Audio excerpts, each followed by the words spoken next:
Hello, everyone. I'm Jean-Claude at Beyond Mystic, and welcome to today's movie Decode. With me, of course, is Mr. Jay Weidner. He's the producer of JFKX, the documentary Solving the Crime of the Century, and you can find his work at jweidner.com. Jay, welcome back to the show. How are you?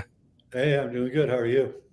I'm doing well. Thank you. Excited to have you on. And of course, please join me also, folks, in welcoming the lovely Meg Moonbeam. You can find her on Beyond Mystic Academy, where she's teaching right now, Astrology Level 2, if you guys are interested in that. And of course, if you're looking at getting a personal birth chart reading, you can do so at consultations.beyondmystic.net. Meg, welcome back. How are you? I'm doing very well. Very excited to be here with you guys today and meet Jay for the first time. Well, thank you, Meg, for that. I appreciate you being on. Guys, I'm really excited today. We're rebooting this movie Decode franchise here on Beyond Mystic. And Jay, Meg, and I, for the last couple of months, we're thinking about what movie do we start with to relook at the situation we're at today, how that ties in to perhaps the revelations, the big awakening, the big leaving that's coming up. And we chose the Truman Show, as you guys can see on the board now. So, folks, thank you for joining us. We're triple casting today on YouTube, Twitter, and also on Rumble. I'll try to bring up your comments as we go during the show, and perhaps some questions also if we have time. But first, let me ask you, Jay, why is the Truman Show, in your view, having rewatched this here to prepare for the show here today in this Decode, why do you think it's important to take a look at this? And why do you think it's important now, here sitting where we're at the precipice of these big changes here in 2024, Jay? Yeah, well, I think that the movie, of course, what people think that the movie is about is that it's a kind of a satire of our media, and it is a satire of the media. But for those of us who studied ancient religions and things, it's really also the great story of the Gnostic awakening, and with Ed Harris as the demiurge, and Carrey as the every true man, the regular person, and of course the I forget her name now, the woman with the beautiful eyes. The British woman, she's Sophia. She's coming and assisting the everyman with his awakening. And I don't want to downplay the fact that it's also a satire on media and how media creates a reality for us, because that is actually true. And there's no doubt about it, but it just has a deeper underlying story also that a lot of people miss, which is unfortunate. And maybe we can rebirth that today. So, the reason that the movie was made by Peter Weir, and he is one of my favorite filmmakers. He's Australian. He did Picnic at Hanging Rock and a bunch of really good films out of Australia. And I was, when I first heard that he was directing a movie with Jim Carrey, I was not kind of like, I didn't want to see it because I really didn't like Jim Carrey. I don't really like that kind of comedy that is comedy. Right. But Peter Weir really tamed him down, and he really got a great performance out of him, and turned it into his masterpiece, really. So that's what I got to say. Okay. Interesting tidbit there. Meg, how about you? I'll go last here. What did you make of it rewatching? You had probably watched this earlier in your lifetime, rewatching it now to prepare, and also looking at the astrology of this year. Why do you think Truman Show is important right now for people to refocus on? What was your first impression rewatching this?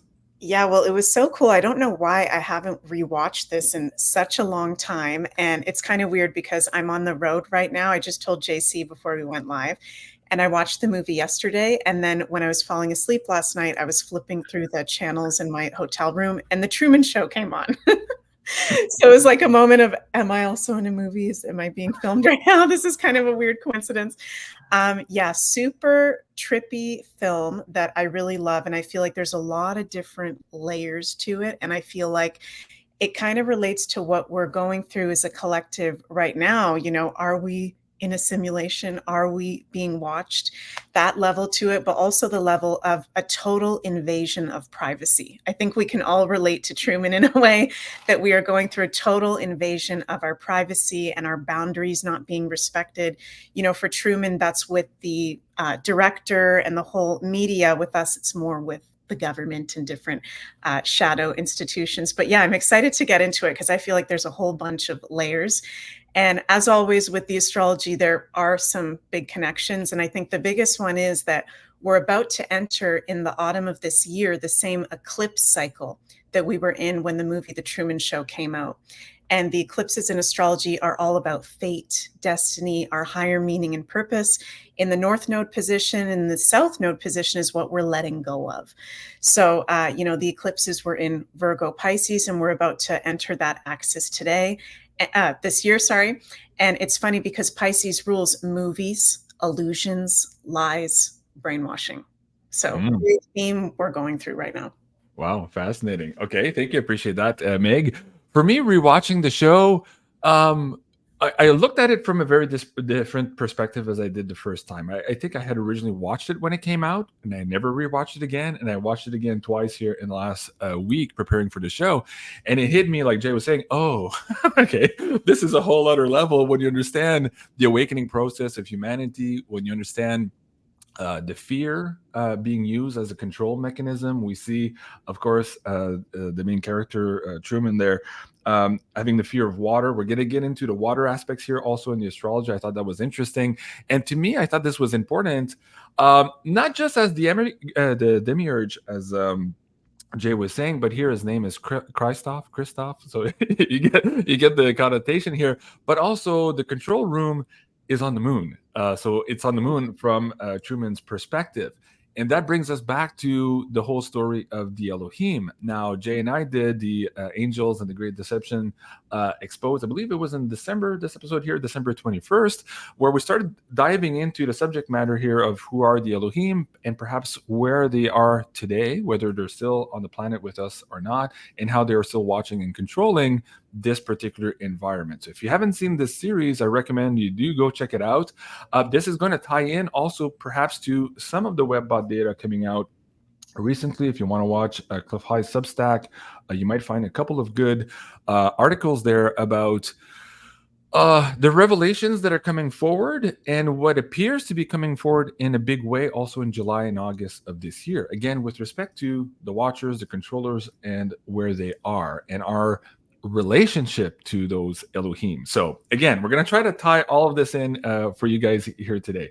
So I think we could start, Meg, with the astrology of the launch date of the Truman Show. So let me bring up that slide so you can share that with the audience members, and we'll use that as a stepping stone here for the rest of the conversation. Go ahead. Mm-hmm. So yeah, really interesting. First of all, as I already said, we're in the same eclipse cycle, the same South Node, North Node axis. Well, we're about to be in the fall of this year. So when this movie was released, the South Node was in Pisces and the North Node was in Virgo. And Pisces is the sign that rules movies, fantasy, illusion, lies, deception, and brainwashing. And in Western astrology, the South Node is what we're currently going through a release process through, what we're releasing karma, that we're attached to. It's a major release, what we should not be focusing on.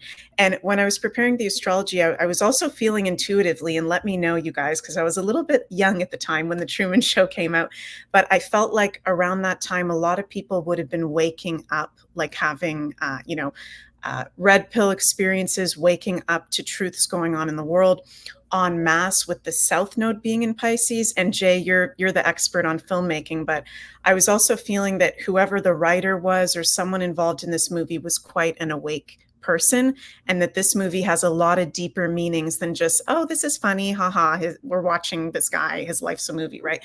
So it's trying to give us a deeper meaning to wake people up to the fact that, yeah, we have been under a huge deception, lie, brainwashing program. And from what I think we're going to get into that, I think it's really interesting that at the time this movie was released, Uranus and Neptune were both in the sign of Aquarius. And Uranus is the planet that rules Aquarius. So Uranus was actually the strongest outer planet at that time in his home sign. Uranus deals with ETs, outer space, star people, the future, off-world technology. And Neptune, being in Aquarius, Neptune reveals secrets to us about things when he's in a certain sign. And in terms of our spiritual connection to the other side, whatever sign Neptune is in, we can have a closer relationship, communication with whatever that sign is. And Aquarius is star people, off-worlders. So I feel like this movie might be showing us that we're being watched kind of like a movie or a TV show by some off-worlders, some ETs. JC and I were talking just before we went live that it was really interesting at the beginning of the movie. Is it a light bulb that falls down? Yeah. Light bulb falls down that says Sirius. What was it? Sirius 9 major? Sirius 9 Canis major. Yeah. So is that where there's people that have a connection to us or maybe watching us? And this movie has been downloaded to someone as kind of like an in plain sight so that they have permission to do that to us. I don't know, but I was kind of picking that up. So it's interesting how there's a lot of off-world influence that was going on at the time when this movie was released, and we're in the same eclipse cycle. So as an astrologer, I know everything kind of repeats itself. History repeats itself. And I think there's no coincidence that we're maybe looking at this movie right now. There could be something around this movie or the actors that comes out gets highlighted this year in the collective. So I'm interested to see what comes up. Okay, fascinating. Jay, anything to add on that before we move to the next deck? Well, it's interesting that you were talking about that time period, because if you think about it, Dark City came out that same year. The next year was The Matrix and Eyes Wide Shut. So we're really talking about 4 movies that kind of all talk about the Matrix and the revealing of it and the seeking out of it. And Eyes Wide Shut even kind of shares something with Truman Show. I don't think anybody's ever pointed it out before, but if you think about it, in the movie Eyes Wide Shut, the Tom Cruise character, Harford, he's surrounded by everybody around him is involved in some kind of satanic cult, including his wife. He's the only one that doesn't know. He doesn't know. Around the whole movie, completely oblivious to the fact that every single person that he meets is involved in a satanic cult that all seem that they're all together, working together. Yeah. And the same thing with Truman. He doesn't understand that he's being, observed and watched and changed and by people who don't have his best interests at heart. And anyway, it's just really interesting that those are 4 of the most revealing movies. I believe there's another one that came out around that same time, the one with Tom Cruise. There's another movie around that same time. But anyway, there were 4 really interesting movies, all done all around the same time. And as a movie fan at the time, I thought, wow, what's going on here? Are we suddenly starting to talk about the truth for a change in movies? Right. And it kind of ebbed away at that point. So it was almost like the heyday of it. Yeah, fascinating. Let me ask you, Jay, when I watched the movie too, I was thinking about the different characters. So we have the people on the moon. They're the watchers, the controllers, and they're taking orders from the architect, Christoph, right? He says he's the creator. He's the architect of the world within a world. So I thought that's interesting. And then we have, I guess, the servants of the watchers who are on set with the true man or with humanity. So if you want to expand Truman as a one person, expand that to the collective of humans. Right. That would suggest that here on Earth, in our little world within a world, we also have servants of the Elohim or the watchers on the moon here with us as well, controlling, similar to what you were saying in Eyes Wide Shut, where Tom Cruise realizes, holy fuck, everybody around him is in the club, but he's not in it. He doesn't know yet, right? That's right. So I thought that was interesting. And then there's another set of characters, the people who are watching the show.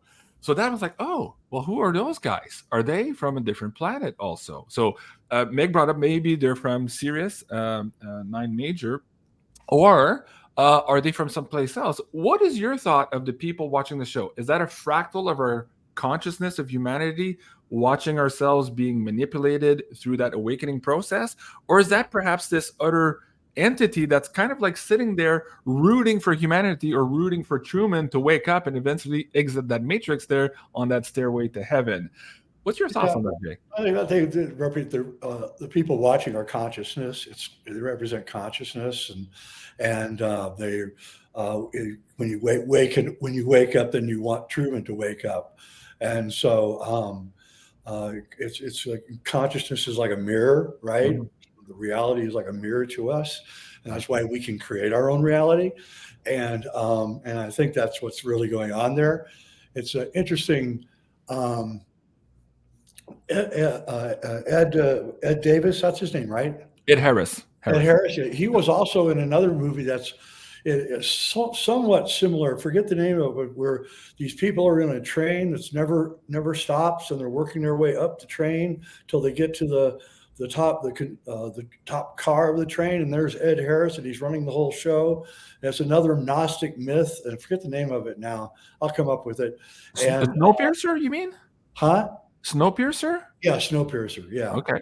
You think about that's going up the Kundalini through all the obstacles as they're going up the train until they get to the top, and they stuck Ed Harris as the conductor of the train, which was very Truman Show like, and so there's a bunch of these Gnostic movies that are running around.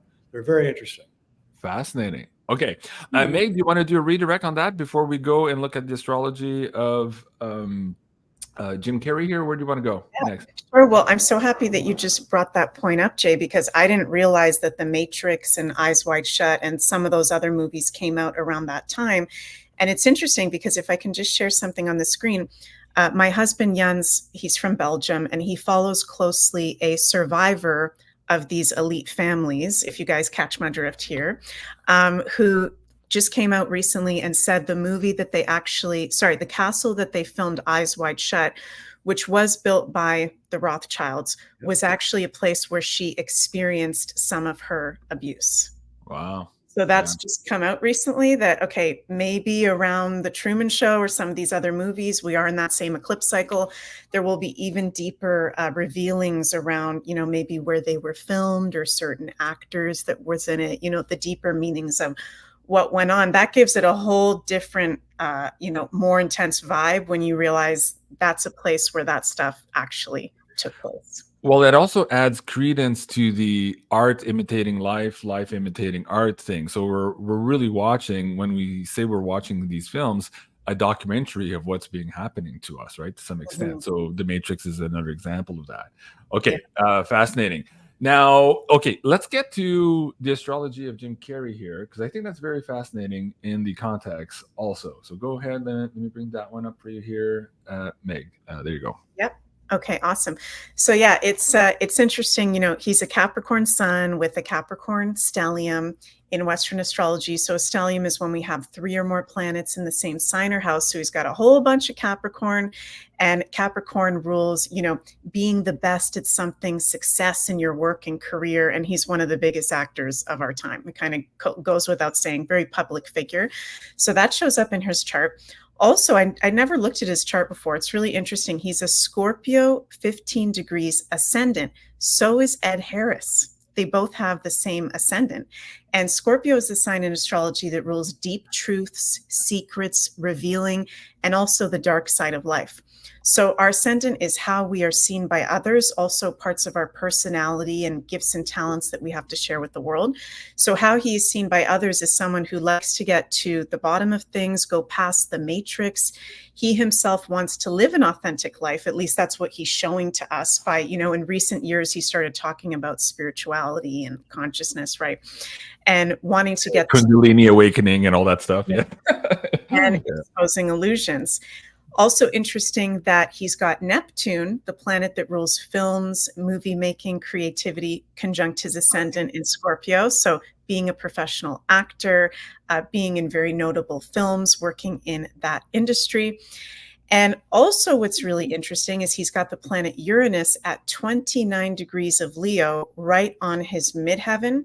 And the midheaven in our charts is the top middle part of the sky at the moment we were born, where the sun is at noon, its height of power. Uranus is the planet of the age of Aquarius, unconventionality and rebelliousness. And the midheaven is our legacy, how we are seen publicly. So Jim Carrey tends to pick these roles that are kind of offbeat. Yes, he's a comedian, but also the more dramatic, weirder roles have a deeper meaning, Uranus and Aquarius, that helps to deconstruct the matrix and to wake people up. So I guess, seeing Jim Carrey, I don't know him personally, but I'm sure he's maybe aware that this movie has much deeper meaning and that it is helping to wake people up. Okay. Jay, your thoughts on that? Well, it's kind of interesting because he's been caught several times in the last 5 or 6 years revealing a whole bunch of stuff about the Illuminati while kind of making fun of it, like he's being satirical, but he's letting out all this like amazing information that he's clearly researched and understands. And oh yeah, right. The Rothschilds run all the banking. Yeah. The mocking symbols and the Kundalini awakening stuff. I know. You just know that it's not that he did. That's not off the cuff. You actually thought about how to say it. And he's mastered the information. Also, he's not just acting that out. Yeah. And his art is actually kind of interesting. He's a painter, and it's actually pretty interesting. Right. But I was thinking of something else while Meg was talking about the astrology, and that was the 2 films that came out that year in '98 were Dark City, which we did Decode before, and the Truman Show. And both those movies, one of the things that happens, the same thing in both those movies, they're both trying to get out and they can't. Remember, they're trying to get to Shell Beach in Dark City, and they can't get to Shell Beach ever because it really doesn't exist. And then he's trying to leave, and he can't ever leave because they keep stopping him. Yeah. And so it's interesting. The 2 films came out at the same time, both kind of revealing the Gnostic ethos, and the protagonists are trapped, and they can't get out no matter what they do. Right. And so it's very interesting. There is something about that time period, it must be, that caused suddenly artists to start talking about the same things at the same time. Right. And don't forget, both Dark City and the Truman Show are original screenplays. They're not based on books or graphic novels. They actually were written for movies and came out that year for the first time. Those ideas were the first time elicited, those kinds of ideas. And I hope that we can have a rebirth of that kind of movie coming out. That would be great. Mm-hmm. Yeah, absolutely. Now, going back to Jim Carrey himself, he's gone through, I guess we could call it a come to Jesus moment at some point in his career, where maybe he was disillusioned at first with being an impersonator, then getting into Hollywood, being an actor, been there, done that, having seen perhaps the scene behind the scenes here in Hollywood, to the point where now, as you said, in the last number of years, he's kind of spilling the secrets about the Illuminati, who's running the show. He seems to be, I guess, pushing the boundaries, but at the same time, somebody's letting him push the boundaries on mainstream shows to talk about this stuff too. Like, do you think that he's now playing a role as maybe a controlled opposition to the waking up process to mock it out? Yeah, or is he starting to balk and becoming the same Truman Show guy where he wants out of the matrix? Or is it a combination of both? What are your thoughts, Jay? I'm sure he's a torn. We just had Matthew McConaughey come out and say he had to go through initiations to rise up in Hollywood. And that was, and he's just had a conversion to Christianity or something. Right. So I think what you're seeing is that a lot of people are, there's the famous 60 Minutes interview with Bob Dylan where he said, you gotta do what the big guy wants in Hollywood, right? Mm-hmm. And he was clearly talking about somebody at the very top who was making all the decisions, and he didn't want to say it, and he caught himself before he said it. But I think it's now becoming kind of obvious that there is definitely a big power at the very top making all the decisions, and how deep that rabbit hole goes, I think it goes deeper than any of us really know. Right. Or really think. Now, I knew about it when I was in Hollywood, but I never got invited in. So I didn't, I never have, fortunately, I would not have done it anyway, but I never got that high up where, I'm sure Jim Carrey has been approached and compromised, and he's got to watch it. In every possible way, yeah. Have you seen the movie Babylon? Oh, yeah. Right. Sure. We should probably do a decode on that. Speaking of the big guy in Hollywood, in the underbelly there. That's a fascinating show, too. If you're interested in that, maybe we'll do that one next, Jay.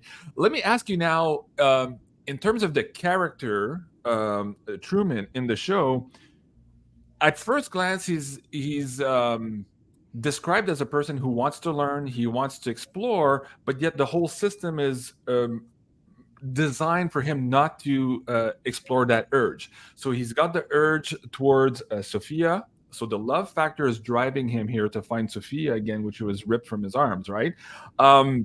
But he wants to go to Fiji, presumably to see her again. But he also wants to explore. He wants to know things. But what's interesting in the movie, they have all of these mechanisms of control in place. So in one point, there's the drowning of the father, which creates this huge traumatic event and this fear of the water so that he can't leave physically. But then reinforced on that, there's a couple of layers. At the travel agency, on the wall, there's a bunch of posters of airplane crashes and a bunch of stuff. Like, you don't really want to travel, right? So it's kind of like odd that a travel agency would have those pictures on the wall.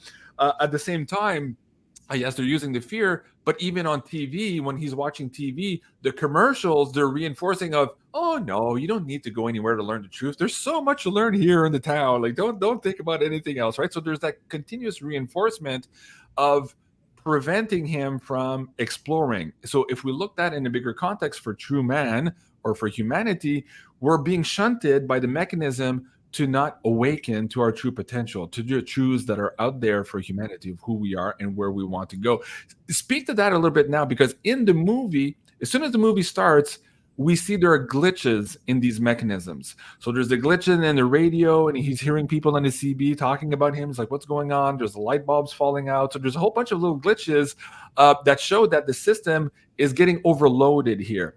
I want you to look at the astrology of that right now, Meg, why we're overloaded and why perhaps the truth is coming through that mechanism. So I'll ask you, Meg, that in a second. But Jay, speak about that now, why that's so important for us too, when we see the glitches in our matrix now, in our own understanding of, oh, these are the cracks that permit us to kind of see past this veil here and perhaps once and for all, jump for that glory here of our self-determination and our self-mastery. Jay.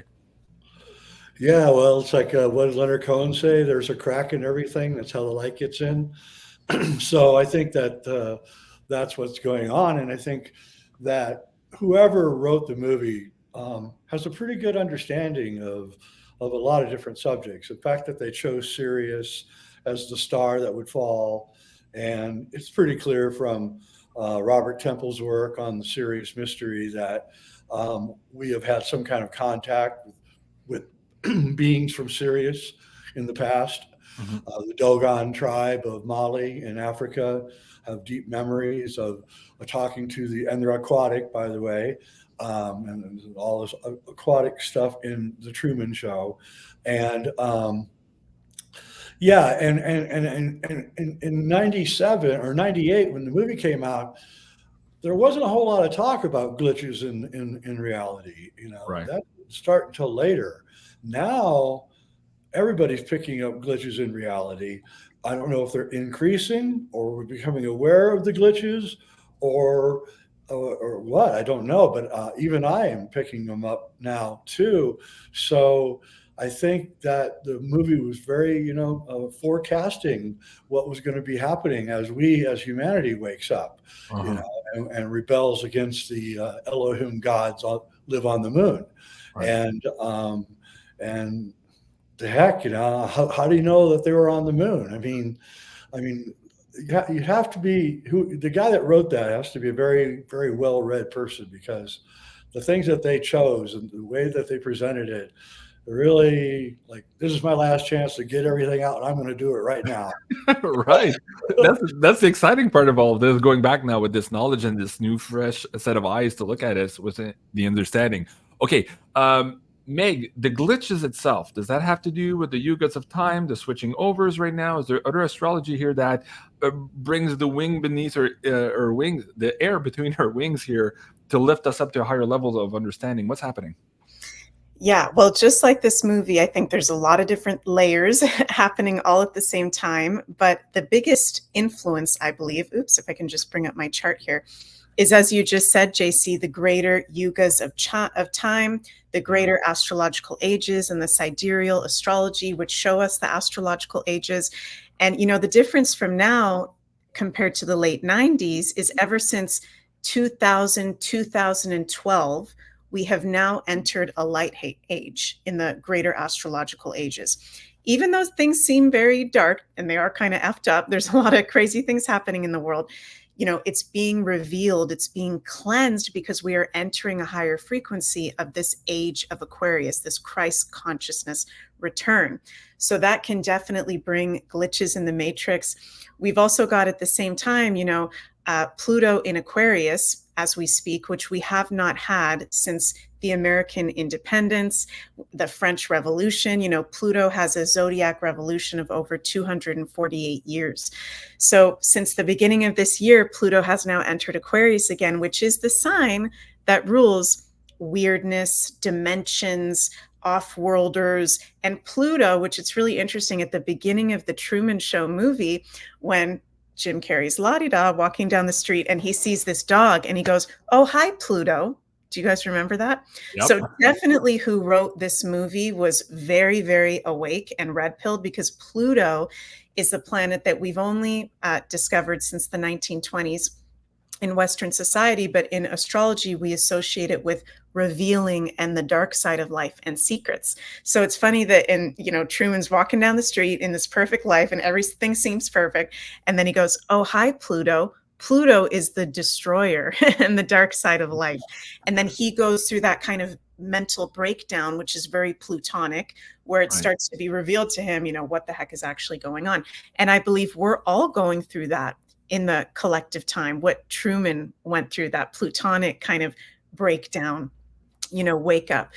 So also I want to say that in the comments, somebody here said, who was it here? White Pill Anon said, Jupiter in Gemini will bring a lot of disclosure. And I totally, totally agree with that.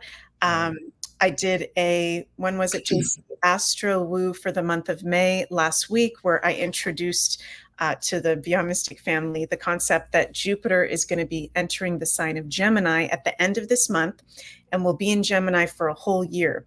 Jupiter is the planet that is of spiritual growth and expands whatever he's touching, whatever sign or planet he's in relationship to. And Gemini rules common sense, freedom of speech, information. So when Jupiter enters Gemini at the end of this month, in conjunction with us entering the same eclipse cycle that we had when the Truman Show came out, I think movies are going to get a lot more creative, more independent movies will be able to come out that are actually revealing deep truths. And also in the collective, like, truth information cannot be stopped. Doesn't matter if any of the social media platforms go down or we get censored, there's going to be ways for us to get the information out, and people are going to be waking up big time. Right. Little Lizard says Pluto is always attacking Truman. Well, not attacking him to hurt him, but to get his attention, right? He's an annoyance. He's like, you have to deal with me, right? So that's kind of like the glitches in the system now too. They're annoying to a lot of the normies because they just want to go back to sleep and they don't have to deal with anything. But still, the consistency of what's breaking down right now is forcing them to look at all of this stuff. Meg, this was the episode you're looking for, the new Astro Woo, the decodes here in the month of May. So May 1st episode, guys, if you haven't seen it, go check it out. There's almost 2 hours chock full of information there. A really cool show. Where do I want to go with him there too in the awakening process? Well, actually, can I say something? Sure, go ahead. So in 1998, that's when we passed the galactic meridian. The solar system ascended up. We passed the galactic meridian in 1998 and started our ascension up, which you showed in your graph, Meg. And you had 2000, but 1998 is actually the exact year that this movie came out. This is really, truly the exact year that we passed over it. And and so that's when more galactic light starts hitting us. We'll start waking up because we pass the center of the plate of the galaxy is here, and we go through the Kali Yuga when we're behind the sludge and the matter that stops the galactic light from coming from the center of the galaxy. And 98, we finally just creeped over the top of that and started receiving all this energy, which is probably one of the main reasons these movies got made. Somebody was receiving this, the funders. I mean, that's the hard part, right? You can write all the scripts you want, but to get somebody to give you $20 million and hire Jim Carrey, that's a whole different set of wheels. So I think that movie, its timing is actually incredibly prescient. I'm only starting to realize it as I'm sitting here that was really, because I was watching everything at that time, all the stars and where we were and everything, and talking to my friends about it and everything. And very interesting, actually. It's funny because a lot of this information has been available to humanity for a long time.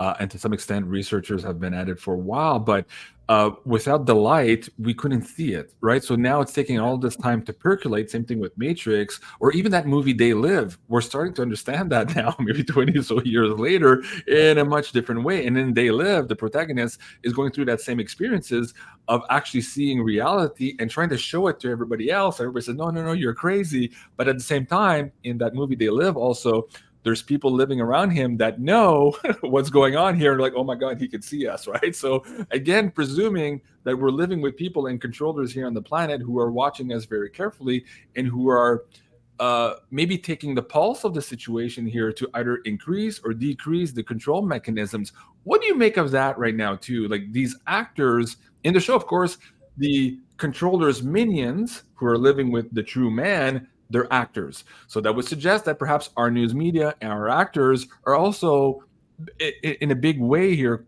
part of that control system here on the planet. What do you make, Jay, of them taking the pulse on whether or not they can continue acting without being discovered, or like Laura Lilly, I think her name is, at some point she says, get me out of here, I can't work under these circumstances. She's being exposed for the fraud that she is. Are we close to that now for Hollywood? Speak to that. Yeah, I think we're really close. I think that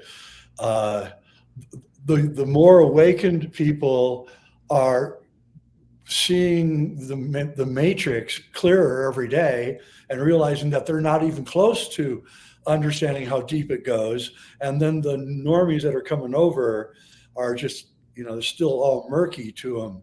But the thing is that as we go forward and more the energy from the galactic center comes in, and every day it's increasing, we're going to start seeing a lot of things. We're going to start seeing like the invisible creatures that live around us that we can't see.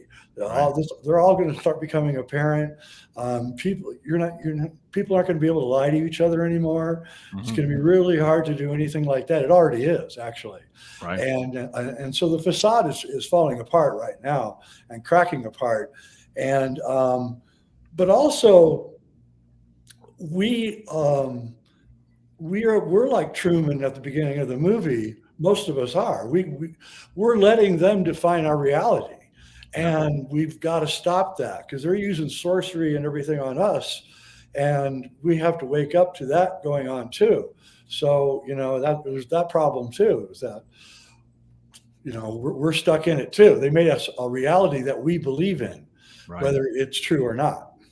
What's interesting here, what you just said about those masks falling and being harder and harder to lie to people. There's a scene here where Truman is looking at his wife and he's like, why are you even saying that? What does that even have to do with what I'm just saying? He's just realizing, holy fuck, this bitch, she's lying to me. Right? So it's a cool scene for him to wake up, and you can tell the sweat in her face, and she's starting to show, oh my God, he can see me. He knows I'm a fake now, right? And then her whole demeanor changes, and of course she tries to extricate herself from the situation. I think we're close to that now, and as we're seeing like on a bigger, larger scale too, the falling of the gurus or the fake gurus, the astrology. Meg and I talked about this for the last year or so. It's happening all falling apart. All these crazy frivolous lawsuits are falling down. I don't need to get into that, but anyways, you guys know what I'm talking about. Okay, Meg, let's look into Ed Harris, his astrology, and how that ties in also to the show. So let me bring Mhm. out that last slide, this one here. Fascinating stuff also. Of course, here he's being portrayed as Christos, Christ. So he's Mhm. like a fake impersonator God, a creator who's created a world within the world. And at some point, almost exclusively at the end of the show, he's being interviewed now and he's coming out into the open. And the interviewer says that this person guards his secrecy or his privacy with extreme jealousy, right? So they don't want to be seen, they don't want to be known. But at some point, he has to come out here because there are events that are happening in the world that needs to be redressed, right? So the farm is getting out of control, so to speak. So that's also interesting with the question of the Elohim and whether or not we're going to see some type of coming out here to try to redress the situation, because the farm is absolutely out of control here on the planet. So we'll get to in a second. Let's look at the astrology first. Meg. Yeah, first of all, I just want to say that I feel like Jim Carrey and Ed Harris were picked very specifically for this movie. And I saw someone in the comments earlier say, Jim Carrey's trying to ask for his forgiveness, or he knows that he sold himself out and he's trying to do the right thing. And that actually makes sense with his chart, okay? Because Capricorn, which I do have some Capricorn in my chart, but Capricorn, which Jim Carrey has so much of, Ed Harris doesn't, but just to touch on this for a second, they are tempted by power and success. So if Jim Carrey's like, a little comedian or actor, and then someone said to him, hey, come to this party, we're going to do some kind of weird stuff over here, but if you do some of this stuff, you're going to be in the biggest movie ever next year. Yeah, he probably said yes to that, being a young man that got tempted by power. And there's something about possibly just with placements in both of their astrology where I think this movie, they agreed to share it to help wake people up for a deeper level. And I think they were both picked very specifically and probably knew the whole ins and outs of it to like do their best job, if that makes sense. So Ed Harris, what's interesting about him is he also has a stellium in his chart, but for him, he's a Sagittarius sun with the Sagittarius stellium. And Sagittarius is the sign in Western astrology that rules freedom and higher consciousness, also revealing truths like Scorpio.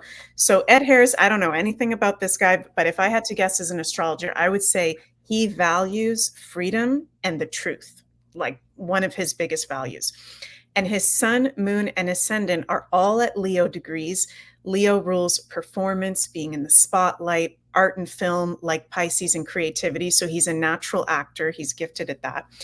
And like I said earlier, he's also got his ascendant in Scorpio, as does Jim Carrey. So maybe you know a little bit more, Jay, about Ed Harris than I do, but I would guess that this is someone that is really open, maybe hides more of how much he actually knows compared to Jim Carrey, because Sagittarius, they don't really give a shit about needing to be like, out on the stage talking about what they know, kind of like how Jim Carrey is more doing that, exposing the Illuminati publicly. But he definitely knows a lot. I think he values freedom. And it's going to be really interesting because this year, Ed Harris is going to have an eclipse that we're going to have on September 18th, 2024, exactly conjunct his north node at 24-25 degrees Pisces. So Ed Harris, and for some reason there's like a thumbs up showing up in front of me on the screen, he's going to be in the spotlight for something big. Okay. And Pisces again rules spirituality, film, also the water, lies, and deception. So maybe Ed Harris is going to talk publicly about the Truman Show. I don't know if he's already done that or not. But he could reveal something or be a part of some major truth being revealed this year. So that'll be interesting to see how that plays out. Wow, fascinating. What would you like to add to that, Jay? Pardon me? What would you like to add to that? I was just going to say that just a couple of years before the Truman Show came out, Ed Harris was in James Cameron's The Abyss, which is, he's the first lead guy to meet the aliens, Right. the underwater aliens. And I personally feel that the Elohim have underwater bases as well as bases on the moon. Mm-hmm. And so it's just interesting that he was the first human to meet the aliens that live under the water, and there's all this water stuff going on in the Truman Show. Mm-hmm. So very interesting. Fascinating. I want to look at his character. So Christoph, the name, they talk to him about being the designer, the architect of the world within a world. And for all intents and purposes, he seems to be very involved, of course, in watching Truman, almost getting something out of it. You could see that there's an exchange of energy of making sure everything's perfect on scene for him, but it's not for the sake of the viewers as much as maybe for him. That's not said in the movie, but it appears that he's getting energy out of this construct somehow, right? And he wants to preserve the sanctity and the perfection of this construct at all costs. But in the interview, he kind of admits to the interviewer that Truman, humanity, they can discover the truth if they want, and we couldn't prevent them. So if they have enough drive and determination, there's really nothing we could do. We have mechanisms in place like the forest fires, the water, the fear, all that stuff, right? The forest fires were interesting in terms of the lockdowns that they want to perpetuate now too. I thought that was kind of interesting. They just slipped that in there. But he says, yeah, we couldn't prevent him being Truman. But he says, but what happens is that humans, for the most part, prefer not to know the truth. So I thought that was fascinating that he brings that into the context. What would you say about that in terms of the gnosis of our controllers knowing that at some point this game is already over, right? So they're playing the game. They know that at some point it's going to fail, and we appear to be at that critical moment now. Do you think that that's what he was alluding to in the interview? He's alluding to this time of humanity now where if we actually want to discover the truth, it's all there for us to find out, Jay. Well, it's kind of interesting because Truman lives in a 15-minute city, right? Mm-hmm. Right. That's what they want to put us all in, Yeah. right? And so he escapes his 15-minute city by waking up, right? And how the writer knew that they were going to make 15-minute cities back in all those years ago, but and so they're putting us in the Truman Show. They're trying to put us in the Truman Show right now, and they're trying to do it before we wake up. Right. And, we had the famous Zbigniew Brzezinski before he died said, we have to hurry. They're waking up too fast. Right. Yeah. And I think that that's what's going on. And I think we're in great danger right now. I think that the more that we wake up, the more terrified that they get. And the faster they move, but also the more mistakes they make. Right. And because they're moving too fast. And we're reaching the front end of the awakened people are reaching some pretty damning conclusions about reality, Yeah. Not just that we're controlled by the Elohim or that they're trying to lock us up in 15-minute cities like in Truman, but, who are the people in charge? Who are they really? And you keep, you go to step A. Oh, well, they're bankers, and right. Then okay, no, they're more than that. They're this, so they're that. Then you start going down this really dark path. That is the darkest path of all. Is that what they are doing is mining us, right? You might say, right. And then we're now talking about a life and death situation, where humanity's very existence is, in danger. And so I think that's where we're at right now. And we have to be careful because we can go too far. And right now they're letting us go really far. I mean, I'm saying things on YouTube now that I would have been kicked off a year ago, right? Mm-hmm. I'm just blurting it out, right? I'm not going to take it anymore. I'm just saying it. And so I don't know what's going on right now, why they're letting it suddenly get loosened up, especially during an election year when you think they would be clamping it down. Right. So I don't know what is going on. If everybody's just all of a sudden waking up all at once and all talking at the same time, because that's what it feels like. Yeah. So yeah. I don't know. Well, this is the most dangerous time of all right now, because we haven't gone over the precipice to fully awaken with the population, but we're really close. And we're so close that it's starting to scare the powers that be. Well, in the movie, at some point, when things go awry, you can see that you just talked about these levels. When you say, "Oh, okay," at first you realize it's the bankers, and like, "Oh shit, no, it's the people behind the banker," and then you keep going and running up the mill until you get to the moon here. But I think that was interesting. But at a certain point, the bankers or the investors of the set, the design, and all that, they're kind of being pissed off, and they're telling him, "Hey, you got to get this under control here." The investors are pissed off, and he's like, he doesn't care about that. He's not in it for that. He's in it for something else, right? So this energy exchange, that leads to what you were saying here, the mining of humans. What they're getting, he never really touches it, but you could tell that his main concern is not the investors of the show. There's something else. It's not just about the money. It's about humanity. It's about our souls, probably, about our attention, right? He's feeding off of this somehow. And what's interesting, as you said, we're living in a difficult, dangerous time. He says one line here, Christoph. He says this to two of his controllers who are kind of sleeping at the switch there that last night when Truman escapes his basement there. He says, unpredictable behavior must be reported immediately, right? And that brings us to the movie Westworld also, right? When the creator says, you're out of your loop, Dolores, right?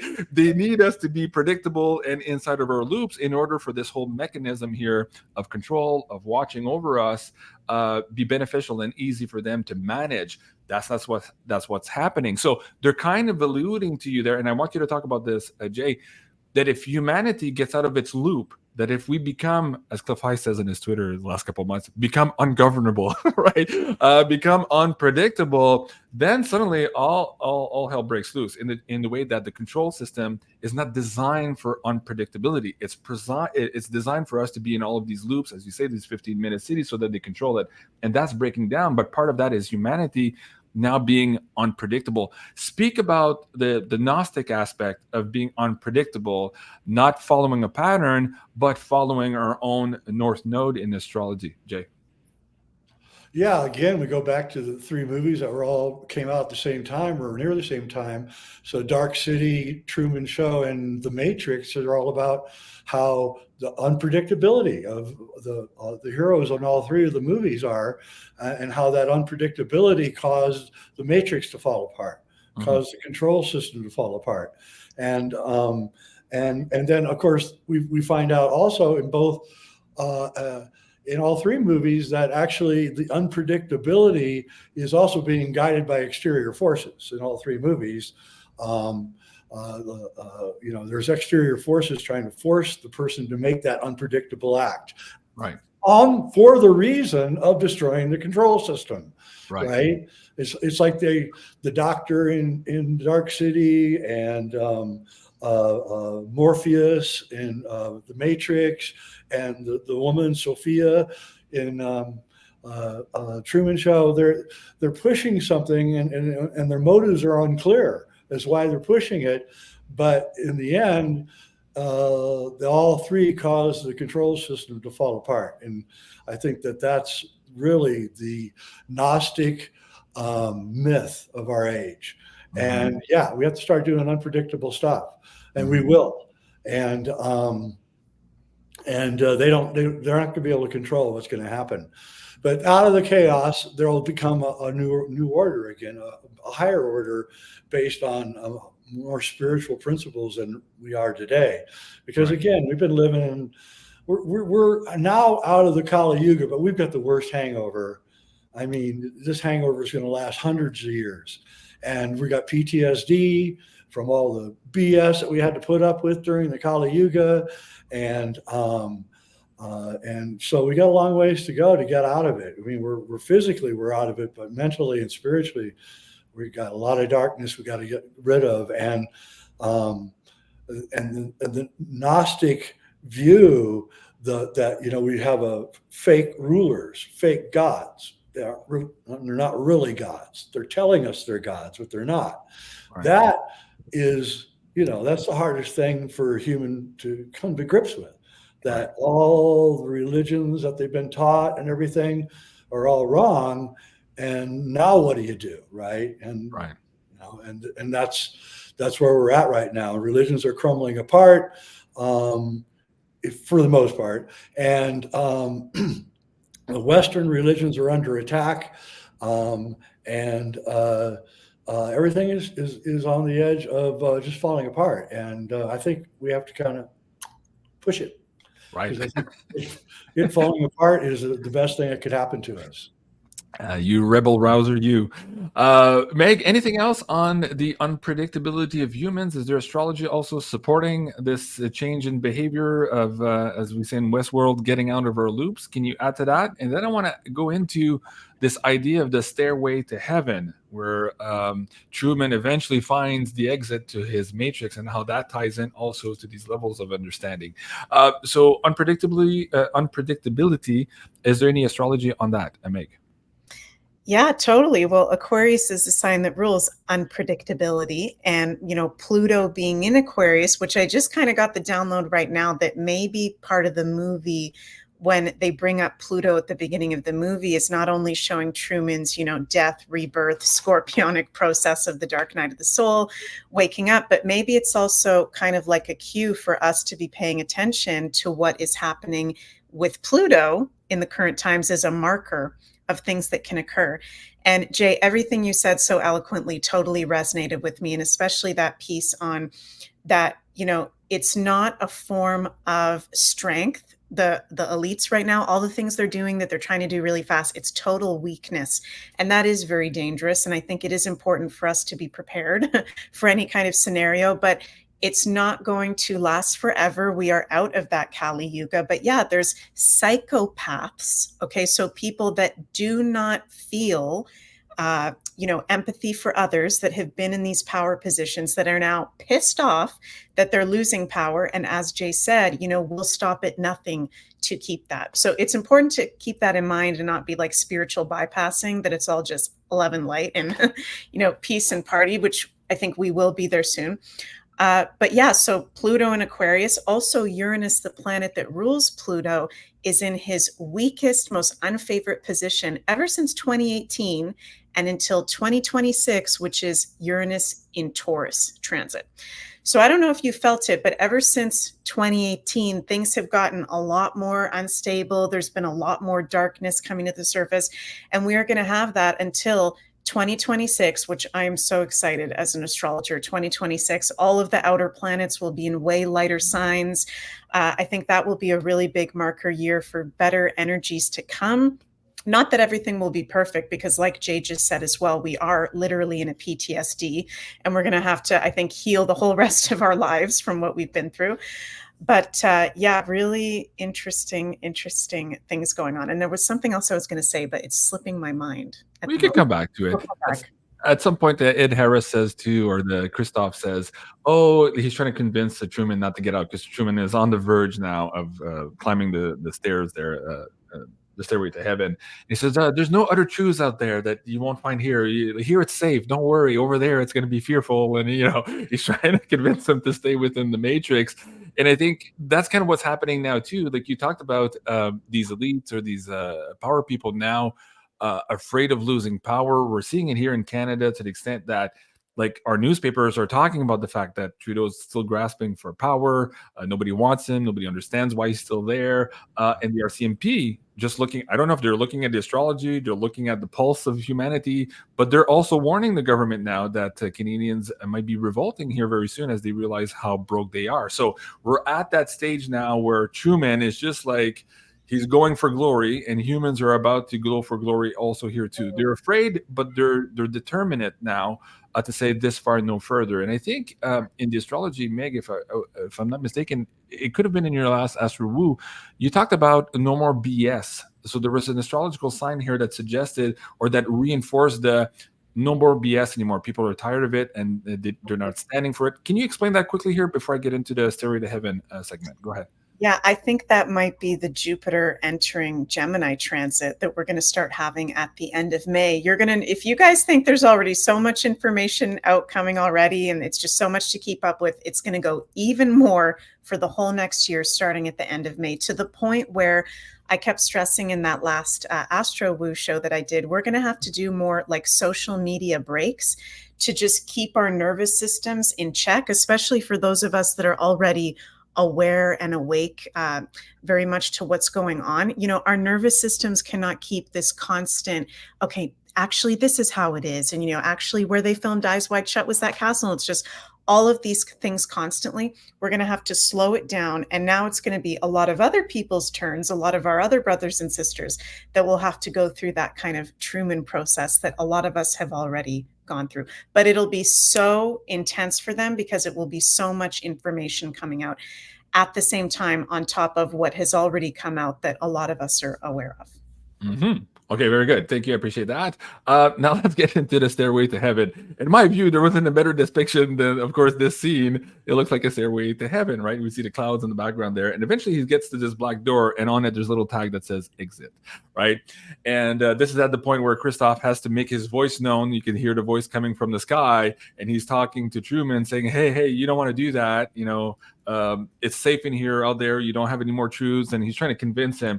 And, Truman's listening. He's like, yeah, no. Yeah. What does he say? Good afternoon, good evening, and good night. Like, fuck off and die. I'm done with this, right? So, speaking about the Stairway to Heaven, it's funny. Led Zeppelin recorded this maybe 20 years before the movie or so. So they were predicting something in there. I'll try to bring this up, but bring that concept of the Stairway to Heaven to those levels of understanding in the Gnostic terms here for the audience members, how in the Truman Show they're trying to describe this process that humanity is going through right now. Jay. Well, it's kind of interesting also, the set of the Truman Show is a dome, right? And the flat earthers have come out since then saying that we're living under this dome and all of that. So that's all very interesting. But what's also interesting about the dome is that if you've ever read Swedenborg, Heaven and Hell, a great book, he was an astral traveler a couple 250 years ago. And he wrote about his astral traveling experiences. And he said that reality is like an onion. It's concentric domes of realities. So we're living in this reality, and then we have, he said, 9 more levels above us, and 9 below us too, by the way. And he traveled down into hell, and he went up into these other heavens, and defined them all. And the Gnostics called that the Stairway to Heaven. When you die, you'll go up to one of these concentric realities, and what your goal is to get to the very top one. So that way you're liberated and free when you get to the very top, the outer most concentric layer of reality. And this is all made out of plasma, and I could go into that some other time. But so at the very end of the movie, that's the awakened man rising up and going up into his place in the higher realities, and perfectly evoked again. The screenwriter, I don't know, so has to be the most intelligent person ever, and that they ended it like that. I remember when I saw it in the movie theater, just like blown away by that ending. The clouds painted over the stairs, and him rising up, and Ed Harris desperately trying to talk him out of it, and like, wow, there's like the Gnostic awakening right there in the movies. And you could tell at some point, Christoph, he thinks he's winning, and that the character Truman is going to come back down. But then when he sees that, this is not going well, so you could tell like the anger, the fear, the frustration, but also the realization, like he had said to the reporter earlier, there's nothing I could do to prevent them. So there's this kind of like cosmic law here that once our true soul decides to take action or our will into our own possession, these fake demiurges here, they can't do anything about it. They can kick and scream and be angry. Keep going. Yes, and they're forced to show themselves. Right. That's the thing. The desperation is so big that they actually have to come out and say, okay, I really am here, right? And then, that's your final awakening. Okay, you really do rule me. I thought you did, right? And that's when Truman wins. Yeah. When Ed Harris makes himself finally known to him, the demiurge, he's just so finally known, and then that shot there, it's just like, right. As a filmmaker, he's just like that is. It's That's classic. how you want to end a movie. Right. So that brings us in here to the big reveal, which is the last segment I had. And guys, if you have any more stuff you want to add to, let me know. We can continue conversation. But it goes back to the moon here. So that big reveal. It appears that this reveal is coming up here.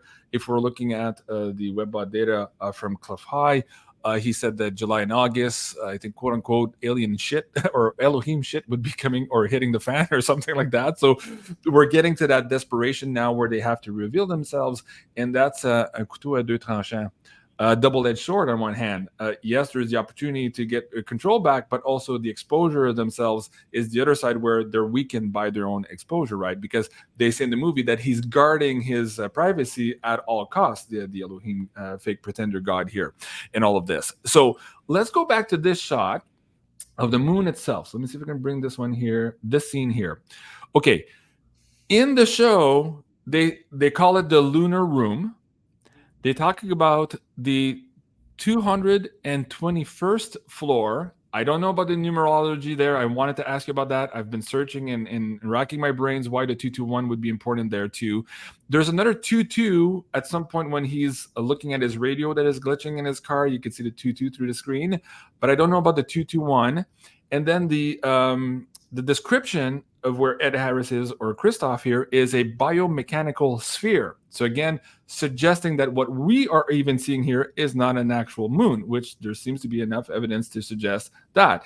To the point where NASA also fired rockets at it, suggesting it was ringing like a bell, that it might have been hollowed, or a lot of remote viewers, including Ingo Swann also, who has data on this. So interesting that the reveal here, the revelation of the Elohim or the fake creator god of the world construct in the movie is relating and pointing our attention now to the moon. And this is the last segment here. So how do you tie all of this together here, Jay? Again, people can go watch our Angels and the Great Deception Expose episode. This was from, again, December 21st. It's on my Rumble channel now. Let's have this conversation now about the disclosure of the Elohim and the moon, and how perhaps this is that last straw, just as it was in the Truman Show, for humanity to finally be able to take the decision on whether or not to stay or go and expand into self-mastery. Jay. Well, the Greek poet and musician Orpheus, he wanted to meet the gods. And so he went to Mount Olympus and he said, I'm going up to the top. I'm going to go meet the gods since they live up there. And so he went up to the top of Mount Olympus. This is what he says. And he wrote a long poem about it. And a ship landed, a chariot of light landed, and he got in it.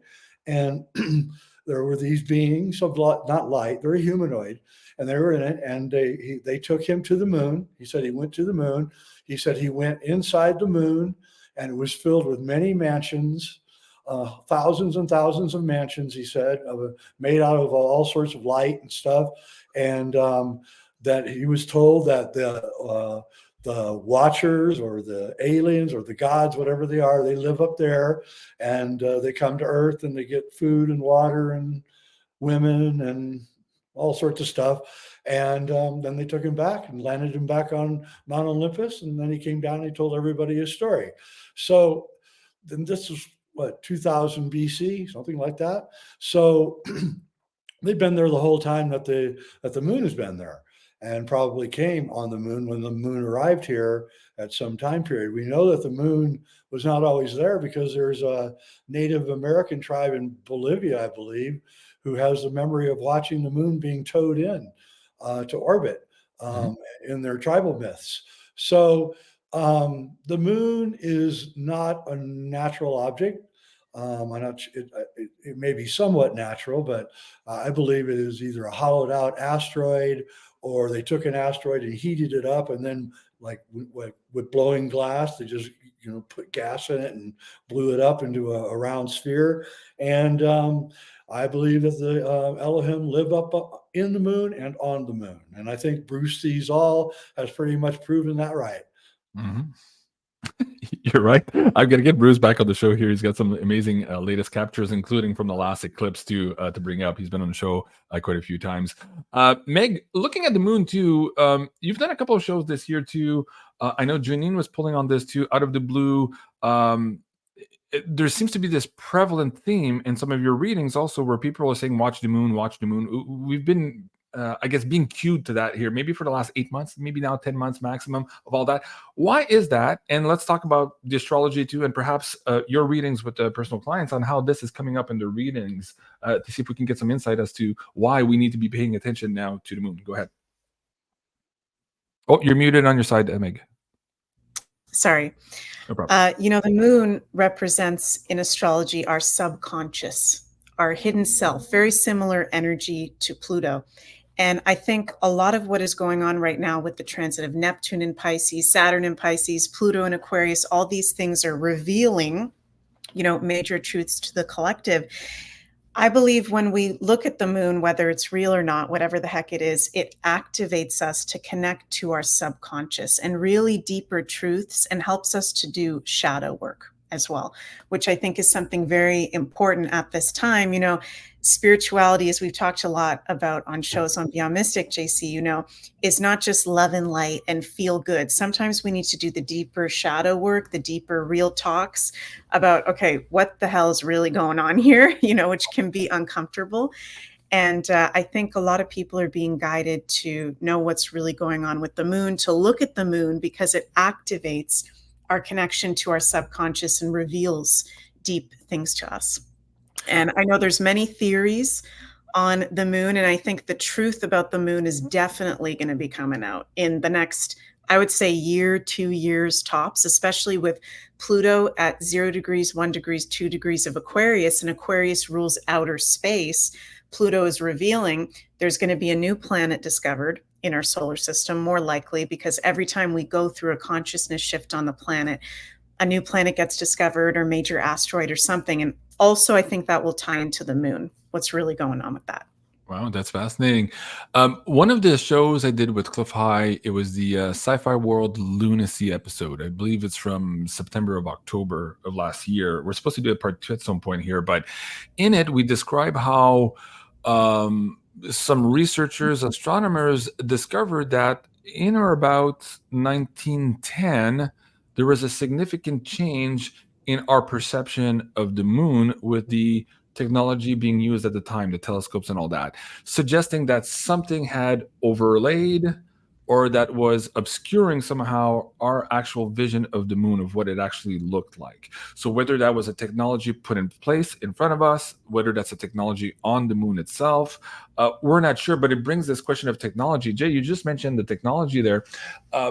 In the show, The Truman Show, okay, it's filmed in the late 90s, but Truman doesn't have access to much technology. He has an old push radio in his car, old TV set, old fridge in his kitchen. So he's not advanced. But the people in the moon, in the stage room, they have all of these gadgets and push screens, different technology to be able to manipulate the weather, to cue the sun, to cue the light, to change the clocks everywhere and put everybody back into start position, all of this stuff. So suggesting that even right now, and maybe we can end on this, the Truman Show is also telling us maybe, and this is my feel about it, to be weary of the tech that we are using or that we're letting somebody else use against us right now, right, in this control system.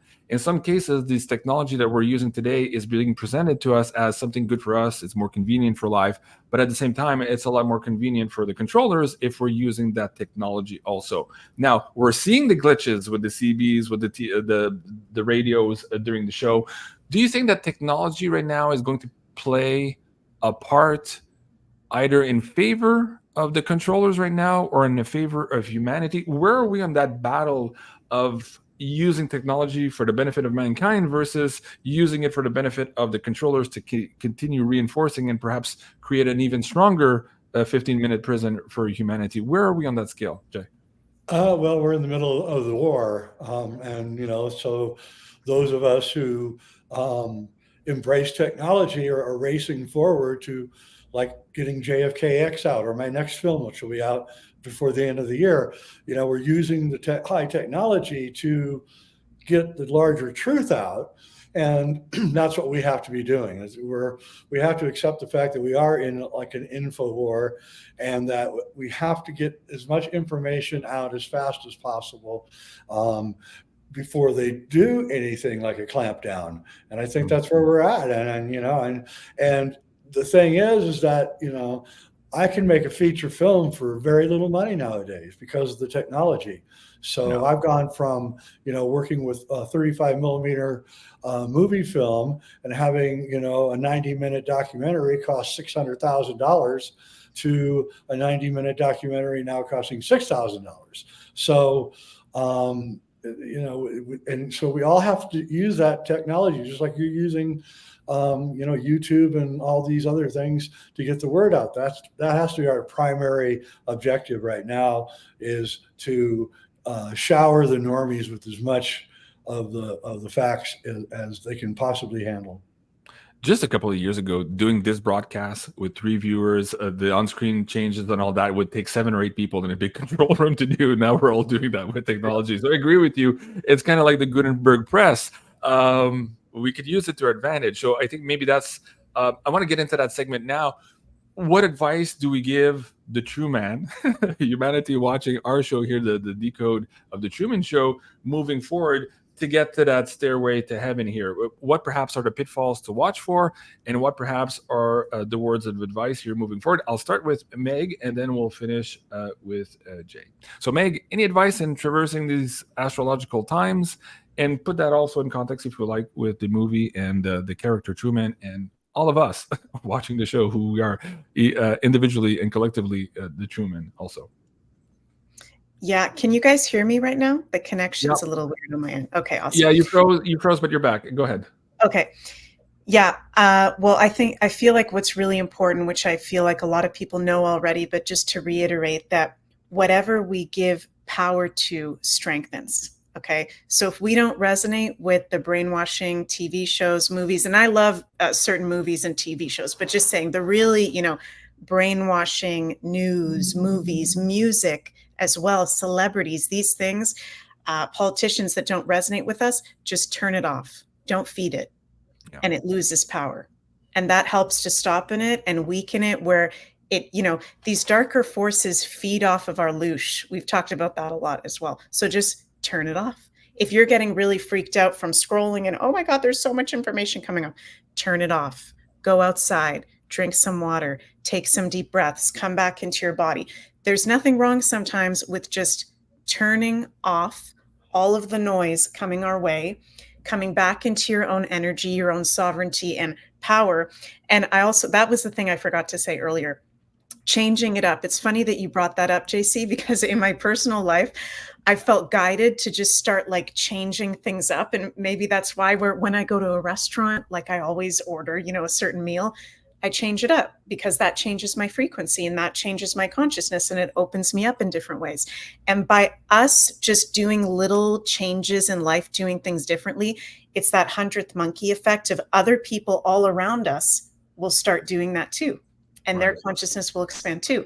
So maybe walking around your neighborhood in a different way, listening to different music than you normally do, watching a different movie than you normally do, exercising in a different way to open up our consciousness, which is not only good for us to do things in a different way, but to activate the others around us. And then Go ahead. The last thing I wanted to say is that when I was doing my research for Uranus being conjunct Algol, which is going to happen July 14th, July 15th, I discovered that it was around that time that in 1941, commercials started for the first time.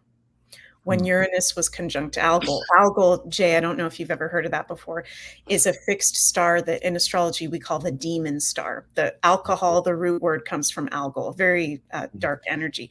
So, you know, we're having 80-something years after 1941, Algol this summer in July, again, will conjunct Uranus and Taurus.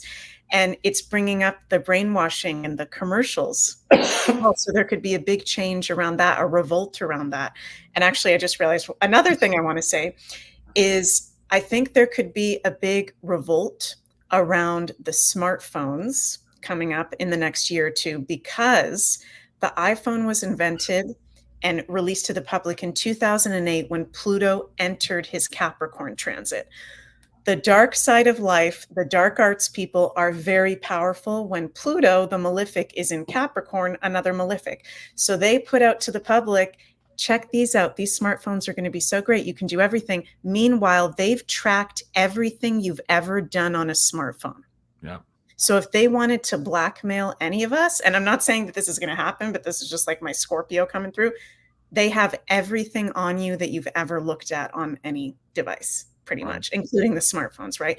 So there could be something coming up around that this year of, hey, JC, hey, Jay, you don't want to be a good boy, good little girl. You know, we're going to release, you know, what you've looked at on your phone, or we're going to, you know, they have all that information. They have all our data. And with Pluto now being in Aquarius, Pluto, the revealer in Aquarius around technology, there's going to be a major wake-up call around our relationship to technology, how they have all the information on us already. They don't need microchips in us, you know? Right. And I think people will be very pissed off about that. And it will backfire on them. It's not powerful for them. It will backfire on them. And I think we the people are in a very powerful position. But like Jay said, it is a dangerous time to be aware of.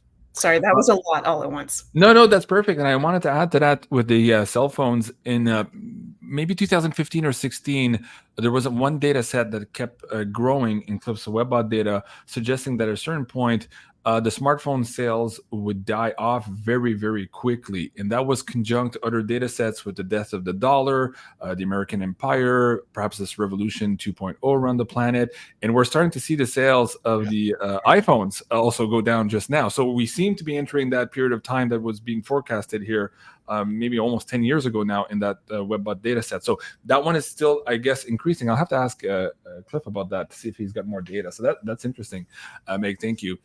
In terms of getting out of the loops too, I just wanted to add, you said about, you know, changing your food, changing your routine a little bit. Yeah, change your schedule by a few minutes, because in the show, at some point he's sitting in the car with his wife and he says, okay, there's going to be a lady on a bike, and then a guy with flyers, and then there's a beetle with a dented fender, right? He says they're on a loop. So if you change your loop, you're going to recognize that other people are in the loop, right? So that'll help you see even more and wake up from this matrix. I wanted to add that maybe as a little piece of advice there to what you said, Meg. Jay, you mentioned JFKX. I brought it up at the beginning of the show. Guys, you can watch the Decode I did with Jay a couple of months ago, free on Rumble. And of course, if you want to watch the documentary itself, you can do so here at jfkx.org. You'll see the links there if you're in America or around the world here on how to get access to that. You mentioned you're bringing up another movie this year. Do you want to share that first? And then let's end on your words of advice here for the Truman population watching the show. Jay? Yeah, I got a writer and I are making another film. This one will be using pop culture to explain the history of the MK Ultra program. And we've got a brilliant way of incorporating certain movies into the history of MK Ultra and how it got manifested here in the United States and America and the world. And then I'm doing another movie after that, right after that, which is going to expose one of the top pop rock groups of all time. So okay. Lots of revelations coming out. Okay, really cool. Well, we'll be sure to invite you back on the show when you're ready to share that with the audience members. I can't wait. So Jay, now going back to Truman and the people watching the show, any words of advice? In the context of the movie too, what we saw in there would seem to be the good advice for Truman, but in your view also of where we stand in the Yugas of time, what we need, the treacherous, maybe unpredictable nature here of our enemy and how scared and how maybe cornered animal syndrome they may be right now. We are in exciting, but yet dangerous times, as you said earlier. So any words of advice here on how to move forward through this time, Jay? Yeah, so Truman succeeds in his enlightenment by conquering his own fear. And that's exactly right. Perfectly right. That's exactly how you do it. And so what is fear? You know, fear is fear of dying is what fear is, mostly a fear of suffering, but mostly it's fear of dying. And as we have been in the Kali Yuga, we've had this kind of crazy view of the afterlife and not really understanding that we are deeply connected to a plasma cloud that is around the Earth. And that's what these layers of planes of reality are, that Swedenborg was talking about. And we're attached to by the thing called the Sushumna, which is 1,000,000th times the width of a human hair. And it connects us. It's a plasma filament that connects us to this larger cloud. And when you die, your light body collapses in on you, and it goes around your spine and it shoots out through the Sushumna, and you go back up into the plasma cloud. In other words, you don't die. So there's nothing to be afraid of. And so as soon as we all realize that there's nothing to be afraid of, then we are Truman and we can start walking up the stairs. And that's really where we are right now. And we're losing our fear. That's what the awakening is all about. It's people saying, okay, I'm done. I'm going to start talking. I'm done. I'm done being quiet. And that's exactly where we are right now. We're at that point where Truman is now looking at his friend who he's been drinking beer with and realizing that the guy's a bullshit artist. He's a liar, and he's not really my friend at all. Right. Which is the best part of the movie, by the way. Right. I think. But I've been your friend since we were 7 years old. The last thing I would do is lie to you. Like, you fucker. I love that scene. And I'm sorry. Oh, yeah. The whole movie is just built right around that scene. And Jim Carrey plays it perfect. I have to say. Yeah.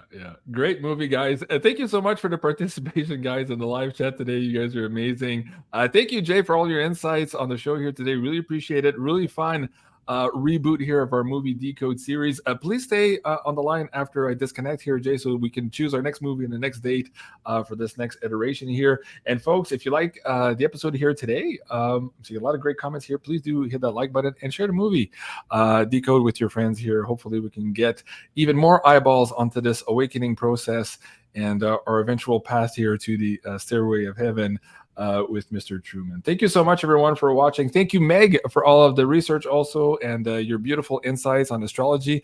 And guys, while I'm at it, if you're looking at getting a personal reading with Meg, you can do so here at consultations.beyondmystic.net. You can do the personal forecast, the birth chart, or the solar return. Meg, very quickly, can you explain the difference between the three products here on the website? And also, guys, don't forget, if you use the code Beyond Mystic in one word, you'll get an extra 10% off there. Meg, how do these differ in perspective from the audience members? Yeah, well, the birth chart is kind of the best one to maybe start off with, unless you have pressing questions about the current time. That's going into your sacred cosmic map that I love to share all the energy and information on for you guys. And then we've got two other options. The personal forecast is looking at your year ahead with the astrological transit. So I go over the most important things that you need to know. I can answer any questions with the astrology, and I also weave my intuitive insights into that as well. And the solar return is your birthday chart. Every birthday that we have, when the sun returns, we have our solar return. We have a new chart that gives us a new influence for the year ahead. So those are the differences between the three. Okay, very good. And folks, if you're really interested in astrology, of course, you can take Astrology Foundations, which is the first part here on Beyond Mystic Academy, or beyondmystic.academy. And of course, if you're already there and you're looking for level 2, it's available now for purchase, where we get into much more of the decoding of this crazy world of ours with Meg Moonbeam for Astrology level 2. Thank you so much, everyone, for watching today. I love you guys. Have a great day, and we'll see you soon. Au revoir. Bye.